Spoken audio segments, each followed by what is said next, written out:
Hello everyone, my name is Shashank Jyoti. I am from Department of Physics, ISR, IPS Academy Indore, and today I am going to discuss Searle's method, which is an experimental technique to measure properties of a material. Basically, to be more specific, we are going to measure Young's modulus, shear modulus, and Poisson's ratio of a wire, which is this is the wire for which we are going to measure these quantities. So this apparatus is set. So what we are going to do is we are using two metallic rods, and so the more metallic rods are connected by this wire. Okay.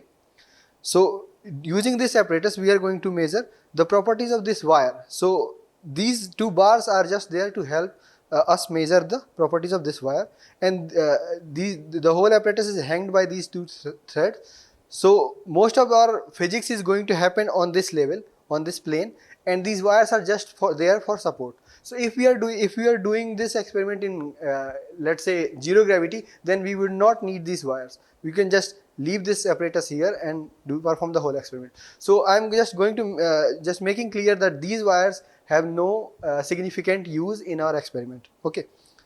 So first let me introduce the apparatus here. So I have already introduced you to the wire we are using. This is a simple aluminum wire. So for which we are going to measure the radius, length, and its mass probably. And these are the two steel bars which are painted gold somehow to just make them attractive. Then we are going to perform these measurements using this vernier caliper, which is an equipment to measure the length of small objects. So let's say we are going to measure the width of this rod using this vernier caliper. So what this does is comparable to normal scale, it provides us a more significant, more precise result of the length measurement. Okay. Similarly, to measure the radius of the wire, we are going to use screw gauge, which is even more, which gives us even more precise measurement of the radius. Okay. So we are going to note down the least count of these two instruments. And thirdly, we are going to use a stopwatch to measure the oscillations, to count the time period of this oscillations of these bar pendulum. Okay. So I have already mentioned, like, we are going to use some physical concepts. So first of which is oscillations. Okay. So since we are going to oscillate these objects and measure the time period of these objects, so let me introduce the oscillations. So we are discussing theory of this experiment. So in which first concept is oscillation, and to be more precise, we are going to assume that these oscillations are simple harmonic oscillations. Okay. So which is called simple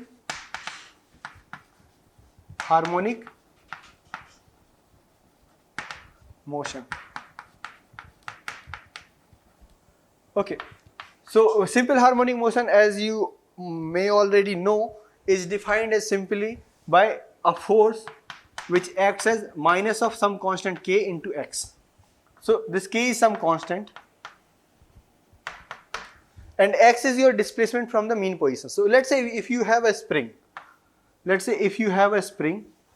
and you have attached a mass m through it, and if you stretch it or compress it, let's say we are pulling it away and leave it at this position. So let's say we pull it for some distance x and then we left it. So what will happen is, obviously it will oscillate from here to here some length, and it will keep moving back and forth, right? So this is what we call oscillation. And if this spring we are using is an ideal spring, by ideal we mean that this k is always constant for this spring. If you no matter how much you stretch this spring, it will always come back. So those kind of properties are related to ideal springs. So ideal spring, sorry. So what we are going to do is, if this k remains always constant, and if this spring is an ideal spring, then the oscillations can be assumed to be a simple harmonic motion. So in that case, the force of the spring, the spring will apply on this mass will always be proportional to the displacement from the equilibrium position. So let's say this is our equilibrium position of the mass, and we have stretched it to this distance x. Okay, so the force of spring will be equal to minus k times of x. Okay, and as you can see that x will decrease as the spring try to go back to this equilibrium position. The x will decrease and the force will also decrease in magnitude. Okay, and just after it crosses the equilibrium position, it's going to compress the spring, and in that case the direction of x will change, and so the direction of force will also change. So when we were further away from the equilibrium this side, then the spring was pulling it back, but as we will cross this equilibrium position and the mass goes to this side, spring will start to push back, the direction of force will be changing. So that's how we define our simple harmonic motion. So if you want to solve this problem, so we have a simple equation of force, and if you want to solve this problem, we can just simply open it up. So force equal to mass times acceleration. So I'm going to write the acceleration in the form of d2x by dt2, which will be equal to minus of kx, and you can just transfer it this side, so it will be simply m d2x by dt2 plus kx equal to 0. Okay, and we can simplify, you can see this is a second order differential equation. So let me write it here. So we can just transfer this here, so we will get m d2x by dt2 plus kx equal to 0. So this is a simple second order equations. Okay, so we can further simplify it to this form, d2x by dt2 plus k by m x equals to 0. Okay, so in this case, if you can see this structure, this is the differential equation of simple harmonic motion. So we can say this is the simple harmonic motion differential equation, and we use this constant as omega, angular frequency. So what we do is we write this as d2x by dt2 plus omega square x equals to 0, where omega is angular frequency.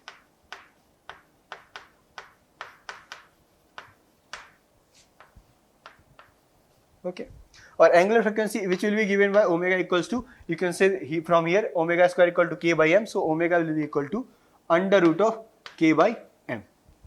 So this is what simple harmonic motion is in brief. Like, to describe simple harmonic motion briefly, these are the essential quantities that you must know, and you can relate the omega with time period and oscillation amplitude, other things, and you can solve this differential equation to get the exact motion equation of motion, which will be probably sine or cos theta of sine or cos of x.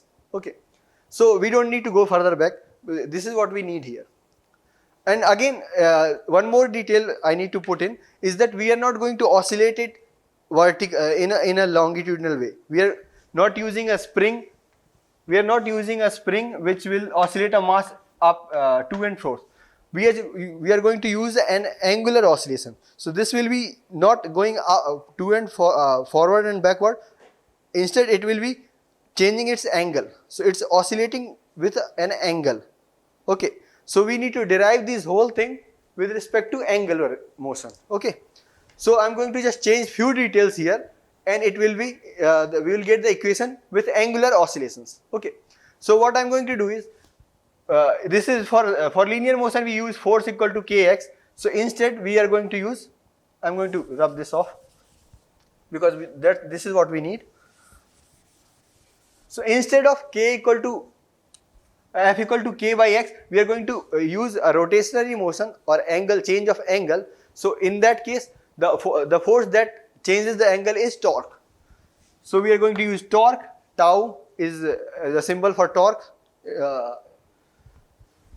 Tau should be equal to minus of k, and what we are changing, instead of x we are changing theta. So we will put here theta.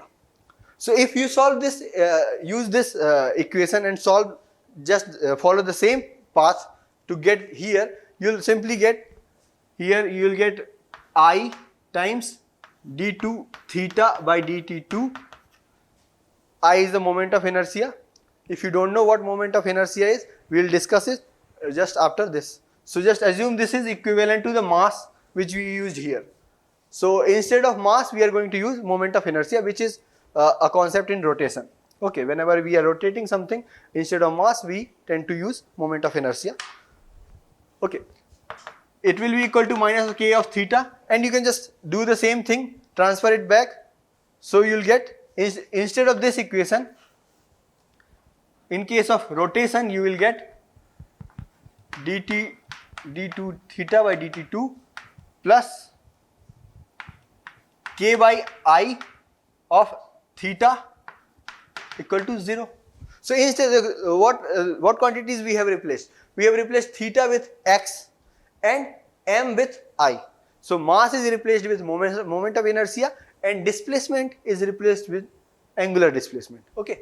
So again, if you solve this equation, you can just write it in this form. So it will be d2 theta by dt2 plus omega square theta equal to 0. Okay. So here omega, in case of linear motion, linear oscillation, omega was under root of k by m. But in this case, this quantity, angular frequency, can be written as omega equals to under root of k by I. Okay, I is the moment of inertia. So I am going to rub this off and just write the formula of omega in case of angular oscillations. So we don't need this. We don't need this.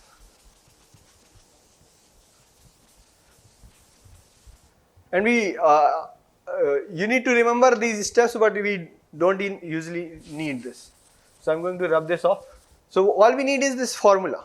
So where omega angular frequency is equal to under root of k by I, and this k is a constant, it can take any form. So we will see that this k is the important quantity here which we are going to use in our experiment. So I'm going to write it in the corner. So for simple harmonic motion, we are using omega equals to under root of k by I, where I is moment of inertia. I is moment of inertia. Okay. Now, so since I have already brought up the concept of moment of inertia, let's discuss that. So in case of rotation, whenever we see a rotation, so when we start studying physics, first we study linear motion. So when an object moves in a linear path, so what we equate is force must be equal to mass into acceleration. Okay. So now what is actually mass? Like what, if you take any object, what exactly is the mass of this object? So according to this equation, if you see, the more the mass is, more the force you will need to accelerate that object, right? So in a way, mass is a quantity that resists motion. So if there is an object and if you want to move it, you need to apply force because of mass, because of its mass. If it did have if it did not have any mass, you will not need any force to move it. If mass is 0, then force is also 0, and you can accelerate it how much you want. Okay. So mass is a quantity that opposes motion, right? So if you want to move something, you need to have this, like you need to apply the force according to its mass. So in the same fashion, if you want to rotate something, so you need to apply torque, and this torque will be equal to I into alpha, where I is the moment of inertia, alpha is the angular acceleration. So how fast can you rotate an object? Let's say you have a rod and you want to rotate it. So how fast can you rotate this object depends on its moment of inertia. Okay. So this moment of inertia is an inertia that resists rotation. Okay. So in a simple concept, this is what moment of inertia is. But to define it mathematically, moment of inertia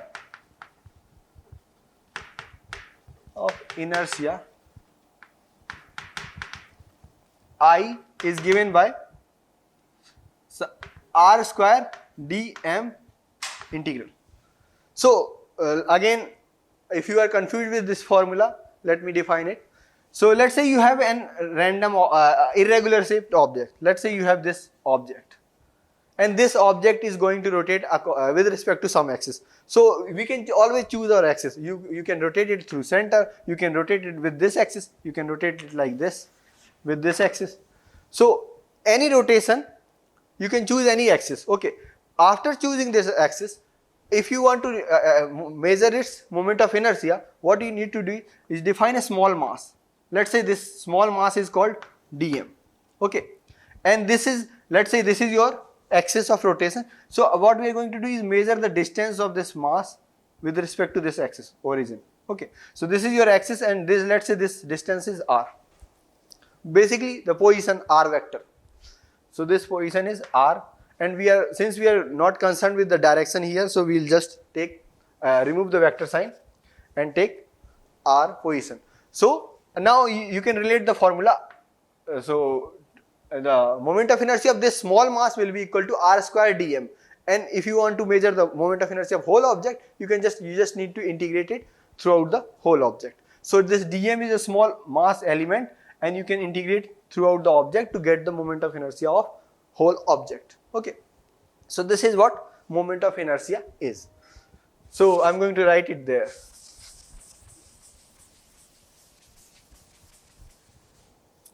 So moment of inertia is equal to integral r square dm. Let's write it here. Integral r square dm. We don't even need, we are not going to use this formula, because we have a regular object. We don't have an irregular object. We have a regular cuboid or a rod, so we can measure it directly, and I'll write the formula for that.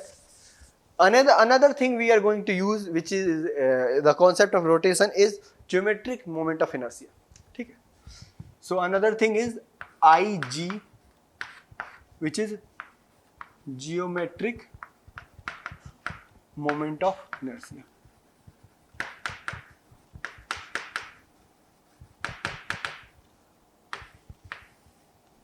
So slight change from this moment of inertia. If you have an irregular object, let's say, and this is your axis of rotation, and instead of choosing a mass, what we do is we choose a surface area of cross section. So let's say this object is rotating like this, and this is your cross section area dA. Okay, so in this case, the geometric moment of inertia is equal to Ig. G is for geometric. Ig will be equal to integral r square dA. Okay, so this is your geometric moment of inertia. So please remember this one, because we are going to use this in detail. So I am going to write this also here.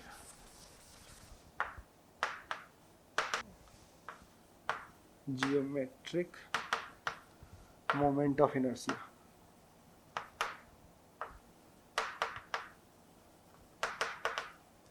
Next thing is, let's get back to our the main topic, which we are going to measure: Young's modulus, shear modulus, and Poisson's ratio. So these three concepts are the properties of mechanical properties of element. So like once we are done with the dynamics and rotation, in real life we need to deal with actual objects, right? And actual objects are not single particle, they are not single element, they are made up of multiple particles, multiple atoms. So like these wire, this object, these are not single particle, and as much as you'd like to think that these are simple object and you can just apply the Newtonian mechanics to understand, but at the basic core level they are made up of atom, and they do not behave as a rigid objects. Sometimes they change their shape, sometimes you can stretch them, you can compress them, you can bend them. So that's why we need to study the mechanical properties of these materials also to understand the physics. And these mechanical properties are classified with these modulus or these constants, which are Young's modulus, shear modulus, and Poisson's ratio. So I'm going to define one by one what these quantities are. So first one is Young's modulus, which I'm going to use the symbol Y, capital Y. So Young's modulus is defined as stress divided by strain. Stress divided by strain. So in a simple form, if you have, let's say, a rod or a wire, okay, and you fix it somewhere and you start pulling it down. Let's say you apply a force F and pulling it down. So eventually with sufficient amount of force, it will stretch. If it's a metallic wire, if it's a rubber, it will stretch very easily. If it's a metal, it will eventually stretch. And let's say it changes its length from, let's say this was its basic length L, and it's changed to some delta L. Okay. So let's say total length will be equal to L plus delta L after the stretching. So in this change of length, we can define strain as a ratio of delta L by L. So the change in length divided by the original length is called strain. Okay. So strain is a simple concept. Stress is another physical quantity which is defined as stress is defined as force per unit area. So this force we are applying here, and this force is applied on this cross section. Let's say this is a cylinder. Okay, let's say this was a cylinder, and this cross section is a circle, right? So on this area we are applying the force. So stress can be equal to force per unit area.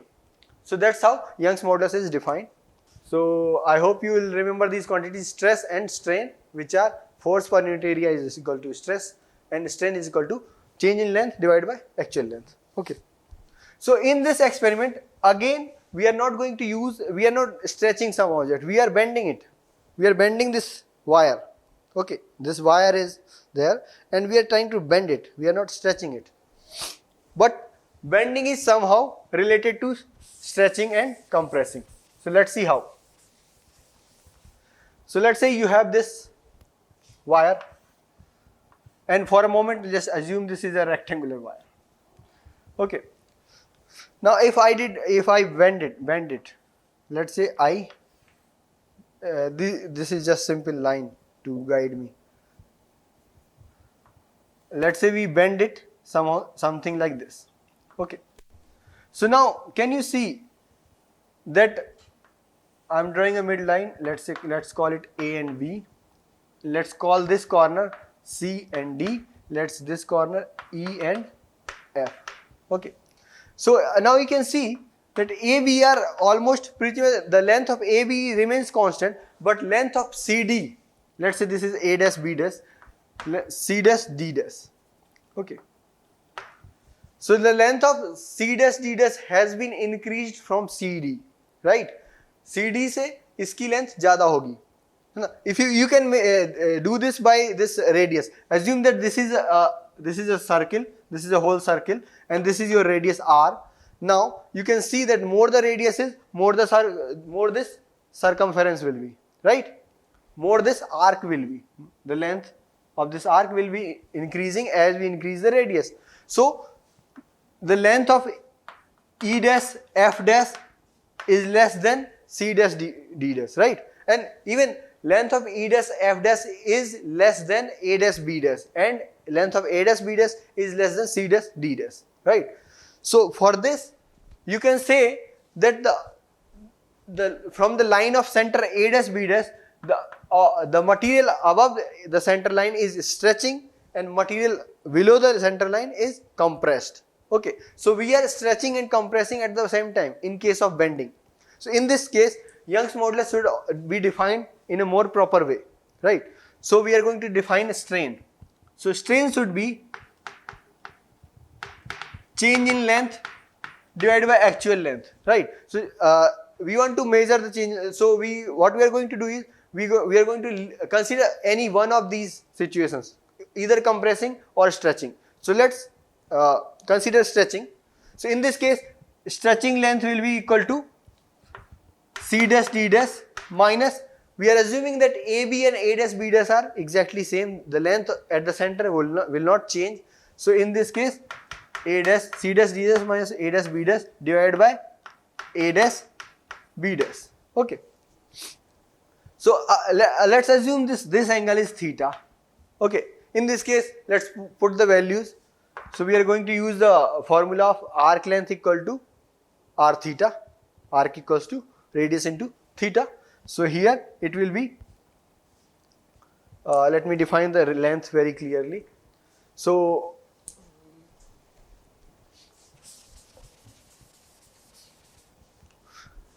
let's say this whole width is some d. Okay, so as we move further away from center, we will call it x. Okay, so let's say this distance is x far. Okay, this is x. So now if you have bent it, okay, and we are assuming that they meet somewhere here, and this is your angle theta, and we are assuming that a dash b dash, the distance from the center to a dash b dash is r, and distance from a dash b dash to c dash d dash is x. Okay, so in this case we can just put the value c dash d dash will be equal to r plus x into theta, and a dash b dash will be equal to r into theta divided by r into theta. So this just comes out to be the strain equals to x by, you can take the theta out, common element, then r minus r goes away, x by r. So in this case, strain we can define very clearly, strain should be equal to x by r. Okay, where x is the distance from the center, x is the distance of the edge from the center, and r is the radius of this bending curve. Okay, so remember this thing, we will use this.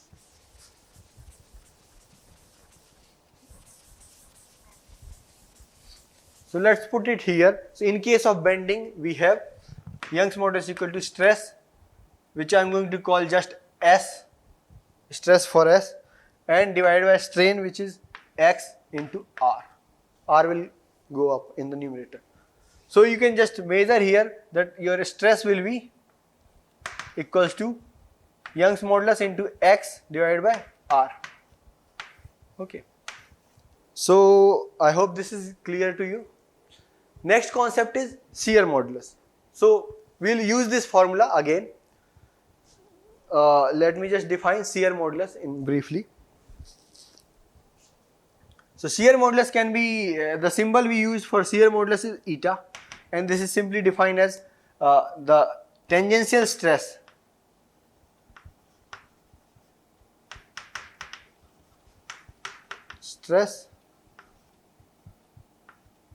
divided by theta. Okay, so again the same concept is there. What we are going to do is, if you apply a tangential force, so in this case we are going to twist the wire. So this is your cylindrical wire, and we are going to fix its one end, and we are going to twist it. So it will change the angle theta from here to here. Let's say it gets twisted like this. So this will be your theta. So this is your tangential. So what we are doing is we are applying tangential force across the surface of the wire, and it's getting twisted. So the angle will be the change here. So we can measure the shear modulus as tangential stress divided by theta. Okay, and we can further define this theta in form of the geometric length and stuff. So which I'm not going to do here. So this is your tangent, and the third concept is Poisson's ratio. Poisson's ratio is given by sigma, and this is basically, let me just draw what it is. So let's say you have this object. Okay, let's say we have this object, and you have noticed it, must have noticed it somewhere. Like if you compress it, let's say if we compress this object from both sides, it will get compressed, but on the other sides it gets stretched. So it doesn't shrink like this, it shrinks like this, because the number of atoms in the material are constant. So if you are going to press this object from these sides, it is going to expand in other sides, right? So because of the number of atoms, they are going to displace somewhere. So what happens is it changes length here, but it also changes length in the lateral direction. So if you are pressing it in x direction, it will be stretching in y direction. So the Poisson's ratio is simply ratio of delta L into y direction divided by delta L into x direction. So if you are compressing it in x direction, it is going to stretch in y direction, and this ratio of the change in length is called Poisson's ratio. Of course, it's also going to stretch in z direction. So you can compare it, which will be equal to delta L z divided by delta L x. Okay. So these three modulus or constants are constant for any material. So you pick a material, you can define its property by measuring its Young's modulus, shear modulus, and Poisson's ratio. Okay. So that's what we are going to do. We are going to measure the Poisson's ratio, Young's modulus, and shear modulus of this wire here. One more important thing is these three quantities are related to each other. So because they are properties of material, they can be related to each other, and the relation between these three quantities is Young's modulus is equal to twice of shear modulus into 1 minus Poisson's ratio. So this is an important relation which we are going to use. Okay. So up until now we have discussed these concepts individually, and now I am going to relate these concepts. So to derive the formula which we are going to need for this experiment. Okay.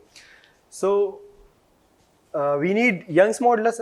So I am going to derive this for Young's modulus, and you'll see that for shear modulus it's just similar to that. So here we have a angular oscillation like this. Okay. And for this angle, so where is the torque coming from? For like I derived this omega, for any angular oscillation we need torque, right? So where is this torque coming from? Okay. So oscillation is happening because the wire is attached between these two rods, right? So somehow the torque must be coming from this wire. Okay. So what exactly is happening is when this wire is bending, so you know that if you bend an object, it resists its bending, right? You take a metal rod and you try to bend it, it's hard to bend because the metal is rigid. So we define a quantity called bending moment, which is basically bending moment is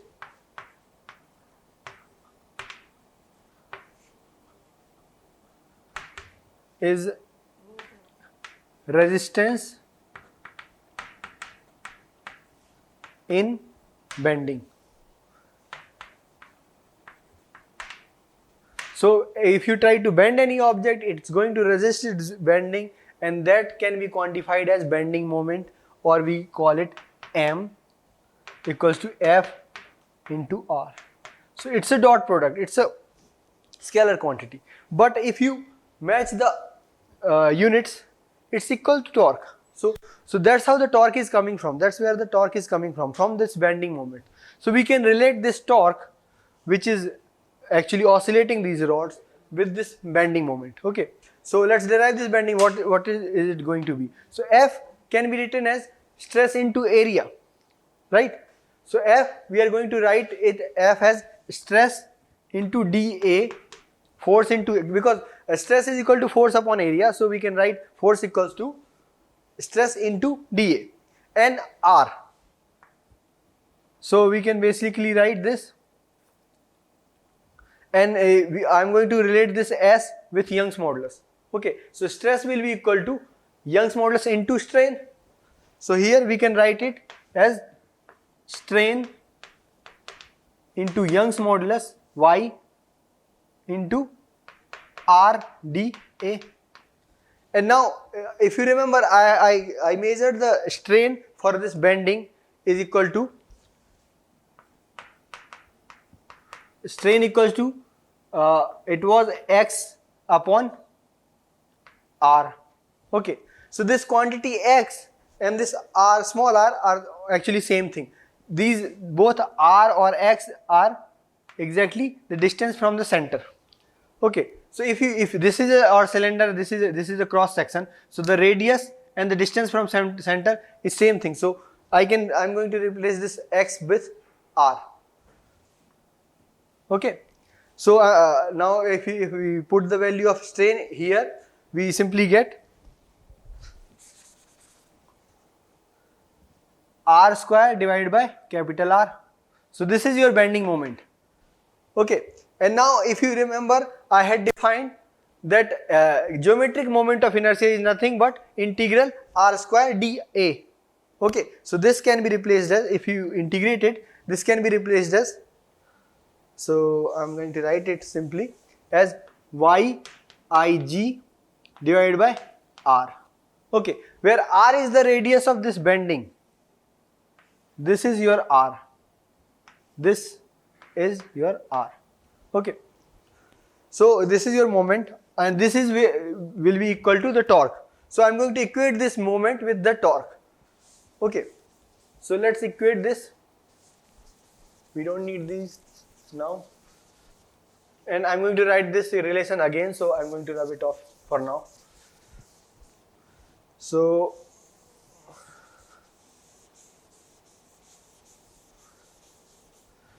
bending moment M should be equal to the torque, or there will be a negative sign because it's going to oppose it. Bending moment is an opposition of torque. So we'll put the value here. So this is Young's modulus into Ig divided by capital R equals to torque will be equal to your moment of inertia I. Here Ig is for the wire because bending is happening at the wire. So Ig is the geometric moment of inertia of a wire, and this I is the moment of inertia of these rods. Okay, so because actual oscillating objects are these rods are oscillating. Okay, so that's why we need to consider the moment of inertia of the rods. Moment of inertia into acceleration, which can be written as d2 theta by dt2. So now from here we can simply say that if we equate this to minus kx, k theta, you can derive it here from this r. So r will be equal to what? This is your bending, this is your r, and this is your theta. Okay, so I'm going to draw this again. I'm going to draw this apparatus here, and so we can actually relate what theta is. Okay, so these are our rods. I'm going to draw the top view. These are our rods, and these are connected by this wire. Okay, this is the wire which is connecting these two rods. Let's say we bend it, and we bend it like this.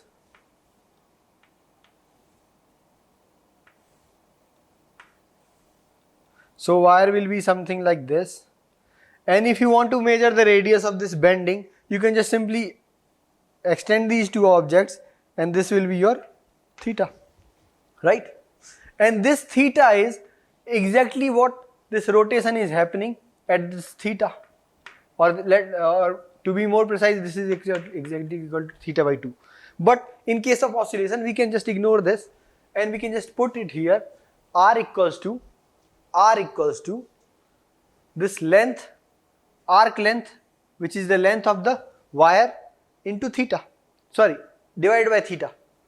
So the formula is R into theta will be equal to L. So theta or R equals to L by theta. So I am going to replace this R here with L by theta. Okay,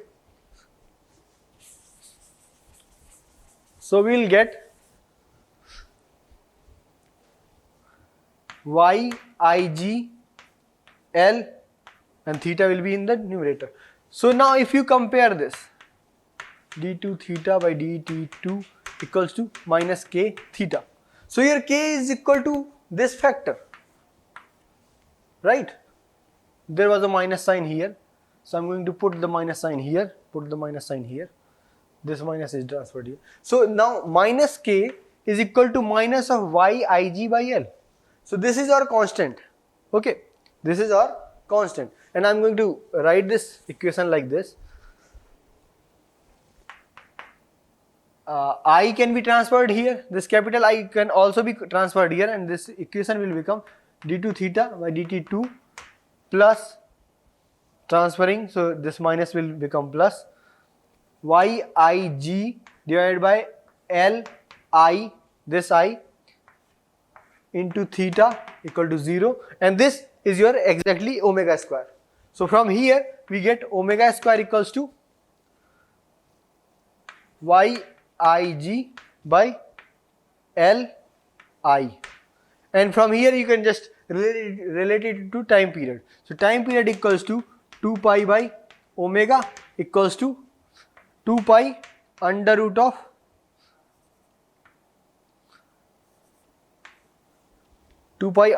of this thing. So Li by Yig. So the quantity we need to measure is, like, we can measure time period with our clock or with our stopwatch, and we need to measure the Young's modulus. So I am going to take this quantity out and put this in here. So this will become Young's modulus equals to 4 pi square Li by T square Ig. Okay. So which quantities we need to measure here? So we need to measure time period, we need to measure geometric moment of inertia, and we need to measure the moment of inertia of the rod, length of the wire, and we can find the Young's modulus. Okay. So I am going to put one more detail here. So Ig is for a wire or a cylinder, we can measure it, but I am going to put it right like directly here. So simply it's pi r to power 4, where r is the radius of the wire, into 2 or divided by 2. So basically your Ig for a cylinder is equals to pi r power 4 by 2. Okay. So this formula I am going to put here. So this becomes simply pi will get cancelled, and this becomes 8. So this becomes 8 pi Li by T square r to power 4. Okay, so this is your formula for Young's modulus. Similarly, the formula for Poisson's ratio will be exactly similar to this. So I am going to rub this all out. So in case of shear modulus, what we are going to do, what I am going to do in this apparatus is, I am going to take these strings off, I am going to put one of these here,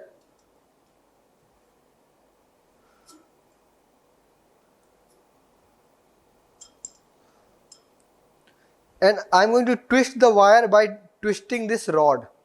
So by twisting this rod,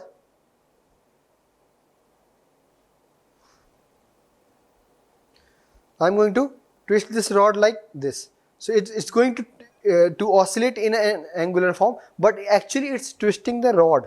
Okay. So rod is getting twisted. So here the torque is coming from this angular motion, right? The torque for this oscillation is coming from twisting of the rod. So we can relate this twisting with the shear modulus and time period of this. So we will get the same relation, eta equals to 8 pi Li by T square r to power 4. But here the time period is a different one. So I am going to call this one T1, because that was different oscillation, and this time period will be T2. Okay. So once we have measured these two quantities, Young's modulus and shear modulus, we can just use the relation, this one 2 eta 1 minus sigma, to measure Poisson's ratio. So let's get this Poisson's ratio. Poisson's ratio will be equal to y upon 2 eta minus 1, right? So this is your formula. So I am going to put these two values here and get the formula for Poisson's ratio, which will be equal to T2 square by 2 T1 square minus 1. So as you can see, we have reduced these complicated concepts of like Young's modulus, Poisson's ratio and eta in form of time period, length and moment of inertia of these objects. Okay, so now only thing remains is that measure the moment of inertia, measure the time period and get these quantities. So now let's begin our experiment. So we will remember these three formulas. I'm going to rub up these.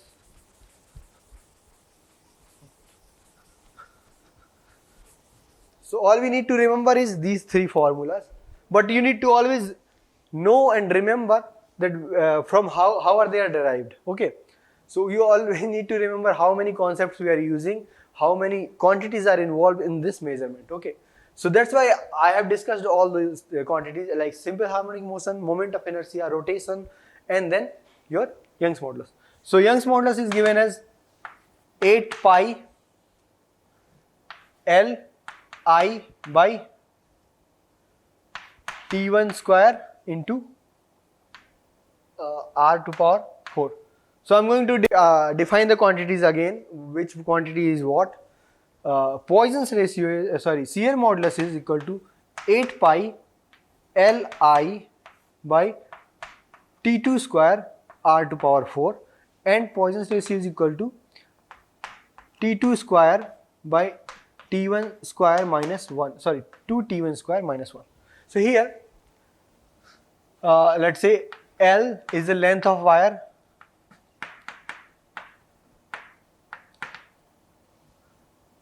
okay, I is the moment of inertia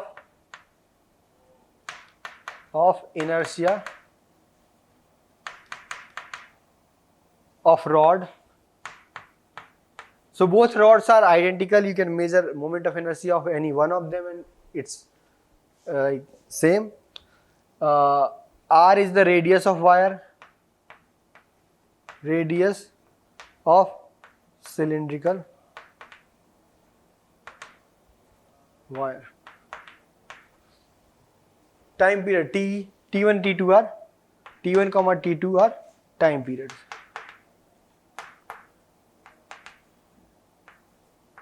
Okay. So one more thing which you need to put at your one more detail that you need to consider is what kind of rod we are using. So if these we have a rectangular a cuboid shaped rod. So basically it's a rectangular rod. Okay. So in this case moment of inertia is given by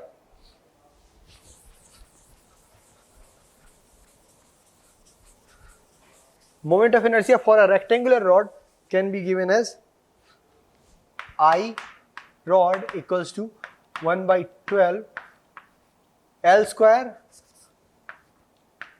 plus the width square. So you need to consider where your axis of rotation is. So axis of rotation is passing from the center across. So which surface is involved actually in the rotation? So this length and the breadth. So this length of the rod and breadth of the rod is involved in the rotation, but the height is not, because whole height is rotating. Okay. So what we do is we choose the surface area perpendicular to the axis of the rotation. So if let's say your axis of rotation is outside of the board, then you need to consider the area of this area. Okay. Which in our case is this length of rod and breadth of rod. So this length L and breadth B should be considered, because the rod is rotating from this axis coming out of the board. Okay. Next is, if we had, instead of this rectangular rod, if we had cylindrical rods, then the formula will change. So for a cylindrical rod, if you have, the formula will be L square by 12 plus diameter D square by 16. But we don't have the cylindrical rods here, so we are going to skip this formula. Now all we need to do is to find the moment of inertia, measure these quantities. So it's already given that the length of this rod is already given, which is 30 centimeters. I'm going to write here. So for moment of inertia of rod, inertia of rod. So we are performing the measurements right now. So first thing we are going to measure is moment of inertia of the rod. So I can use Vernier caliper to measure the width of the rod. So let me see. Okay. So first of all, whatever measuring instrument you are using, you need to note down the least count of this measuring instrument. Okay. So the least count of this instrument is so in the main scale, the one division is equal to 1 millimeter, and in the Vernier scale, the 1 millimeter is divided into 10 more divisions. So the least count will be equal to 0.01 millimeter. Sorry, 1 millimeter is divided into 10, so it will be equal to 0.1 millimeter. 1 millimeter, or you need to convert it into centimeter, then you can put one more zero here. So 0.01 centimeter. So this is your least count of Vernier scale. Okay. So I am going to fix this two edges of this Vernier caliper across the width. Okay, and then we can just take this out and note down the position. So the width is the main scale reading is 1.5. Main scale reading 1.5, and the Vernier scale is 5. Vernier scale is 5. So the total will be equals to. So to measure the total, what we do is we multiply this least count with the Vernier scale and add with the main scale. So multiplied with this will equal to 0.05 and 1.5. So 1.5 plus 0.05 equal to 1.55 centimeters. So this is the width of the rod. Okay, and the length is, we already know, we don't need to measure it. Of course we should measure it, but ideally we should measure the length of the rod also, but we already know the length is 1 foot. 1 foot or 30 centimeters. So we are going to put these values to calculate the moment of inertia. So moment of inertia will be equal to I equal to 1 by 12 into 30 square, which is 900, plus 1.55 square, which will be equal to, so the value will be 2.405 plus 900 divided by 12. So the moment of inertia will be, so this comes out to be 75.2, and we always need, sorry, there's mass also. We need to multiply this quantity with the mass. So mass of the rod is also given to us, which is 628 grams. So multiplied by, so we can here this will be equal to 628 grams.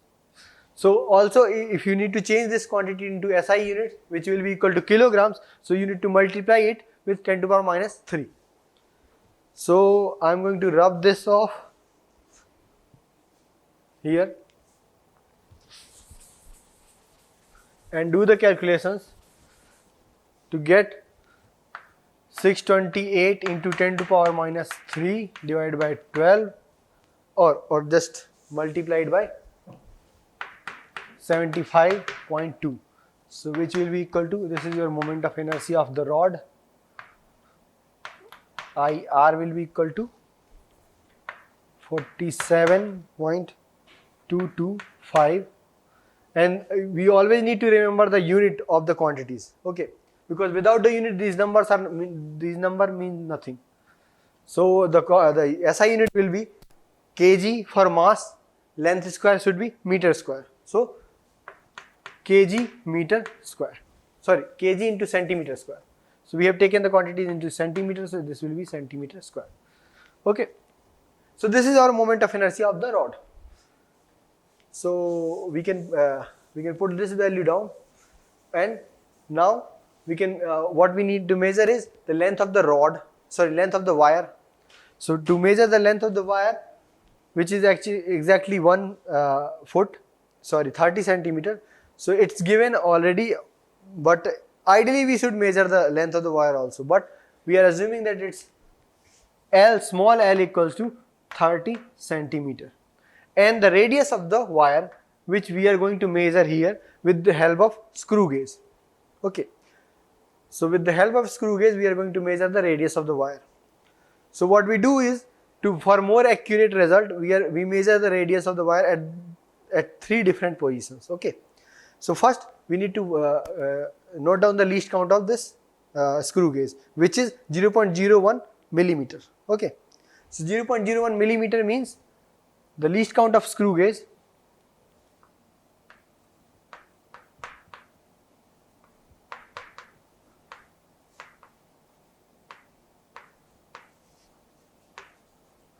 equals to 0.001 centimeter. Okay.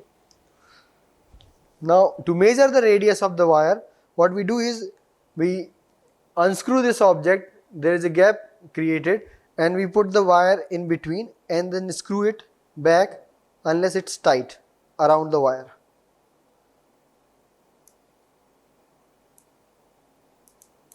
So this tick awaz is the signal that you should stop rotating and take it outside. Okay, so now we can just read the main scale and circular scale. So the main scale reading is 0.1 or 1 millimeter. So the main scale reading is 0.1 centimeter. Okay, we are doing all the calculations in centimeters, so I am going to write down the main scale reading is 0.1 centimeter and the circular scale reading is 7. Okay, so circular scale reading should be multiplied with the least count. So this will be equal to 0.007 and added to the main scale. So this is your main scale reading and the circular scale reading is 0.007. So the total reading is 0.107 centimeter. So ideally we need to perform this measurement at the 3 different locations of the wire to get the exact average of the measurement, but I am not going to do it here. So one reading is sufficient for our experiment. Okay.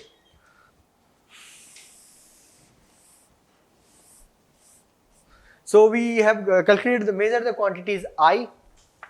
We got L, which is 30 centimeter. We have got R, which is 0.107 centimeters. Okay. Rest are the constant.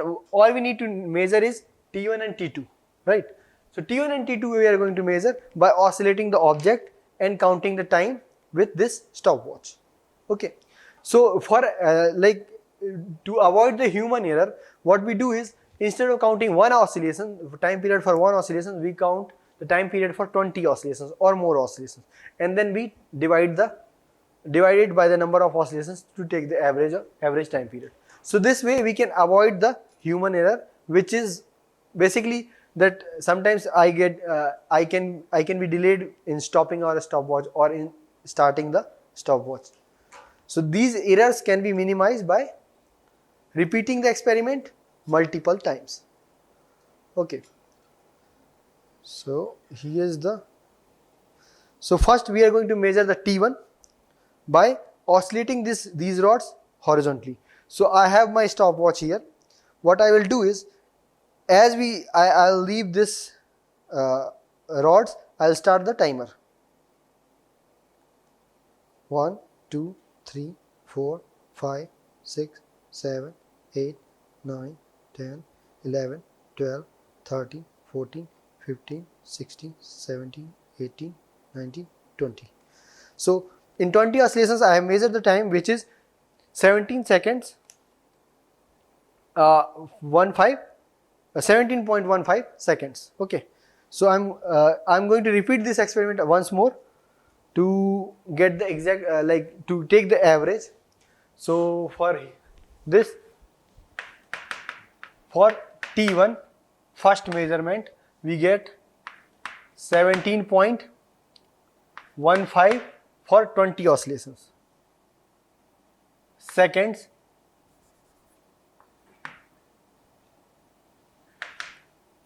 T1 for 20 oscillations.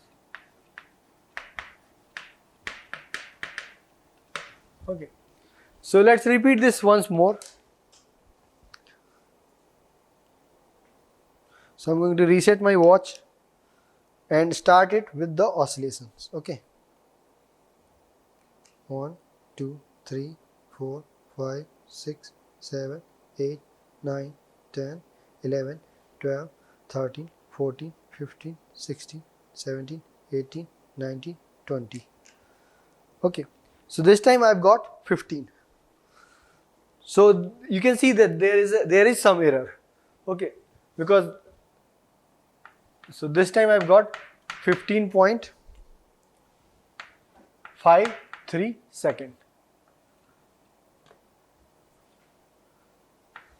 So what I can do is take the average of these two, which will be, so the average will be 16.34 seconds.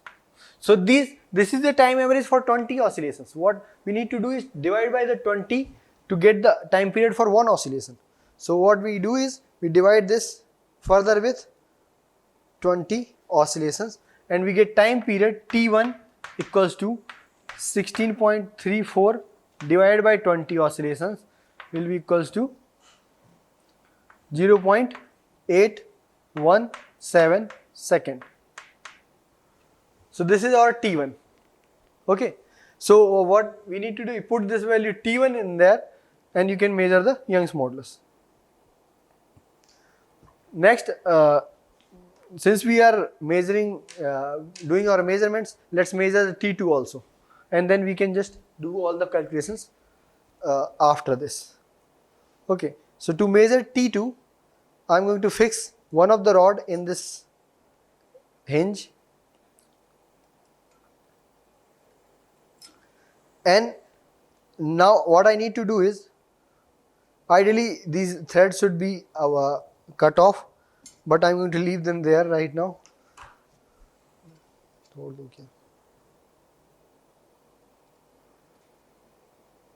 Okay, so I'm going to put it down simply because it's almost weightless, so it's not going to affect our experiment, but ideally it should be cut off. Okay, so what we need to do is, I need to twist the wire by rotating the rod slightly. Okay, so I'm going to rotate the rod and leave it, and it oscillates by twisting the wire.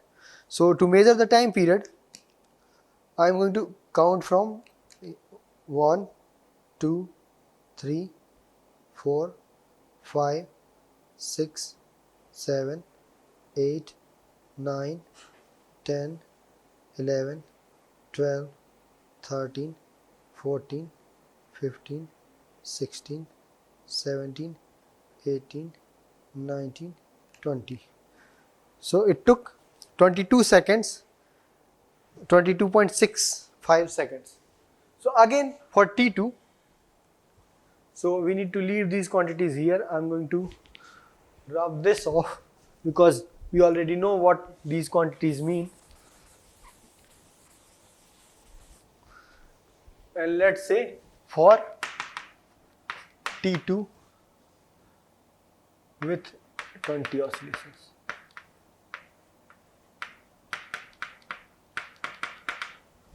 So first measurement is 22.65 seconds. Second measurement, let's do this. So you don't need to stop this and rotate it again. You can just like keep counting from this only. But to fix the position, we are going to stop it, rotate it further, and then leave it. So let me just reset my watch here.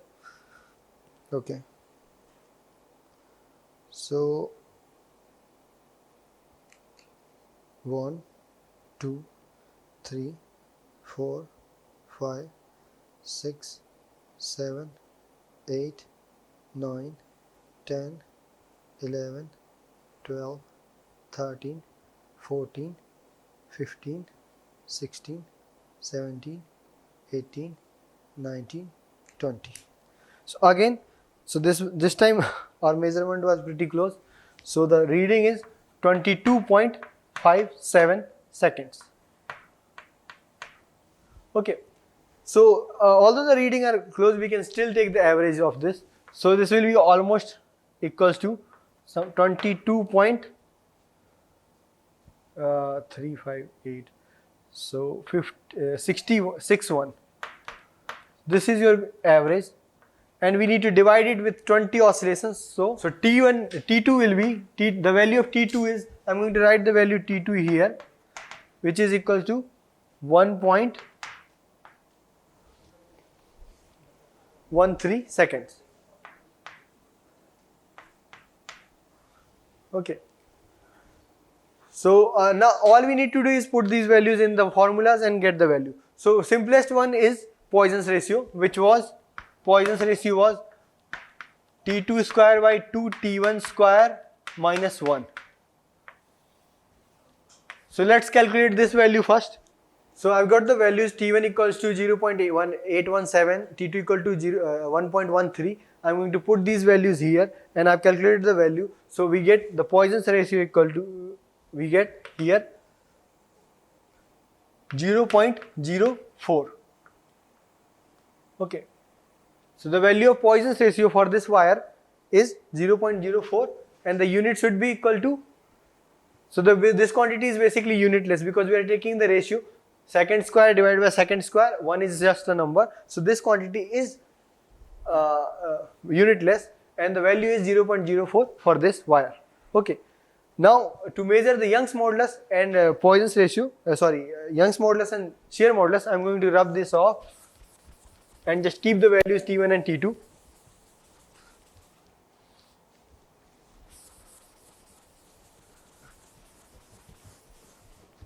So in case of Young's modulus, let's put this values. 8 into pi is equal to 3.14 into length is 30 centimeter, and then moment of inertia is this value 47.225, okay, divided by T1 square, which is 1.27. Okay, the T1 square is 1.27 multiplied by r to power 4. So the radius of the wire is 0.107, and we are taking the fourth power of this, 0.107 fourth power. Okay, so you can see that all the quantities are in centimeters, so the unit will be cancelled out. So you can perform the calculation here. So if we convert these quantities, we get 22.567. This is your Young's modulus. So Young's modulus is stress upon strain, force per unit area divided by length. So this will be equal to Newton per meter square. Okay, and the shear modulus will be, again we need to replace this time 1.27 with the time of 1.13 second square. So all I'm going to do is, so the value we calculated for eta shear modulus is equal to 12.57 Newton meter square. So again we need to be very careful about the units we put in the quantities, because without the units the quantities are meaningless. So we have measured the three quantities: Young's modulus, Poisson's ratio and shear modulus for this wire using the method, Searle's method. So in this experiment we combined various concepts of physics like rotation, simple harmonic motion, and these concepts, Young's modulus, shear modulus and Poisson's ratio, to get to the measurement of these quantities. So with this experiment, I hope you learn how we combine different concepts of physics to derive simple expression of any physical quantities. So finally, I would like to say that Searle's method is a method to which is a very ingenious and elegant method to measure these material properties like Young's modulus, shear modulus, and Poisson's ratio of any given wire. So and these values are properties of the material. So once you measure these quantities for a material, it does not change for the same material. It will remain constant concept, or you can define a material by these values. So with this, I would like to end this experiment. Thank you very much.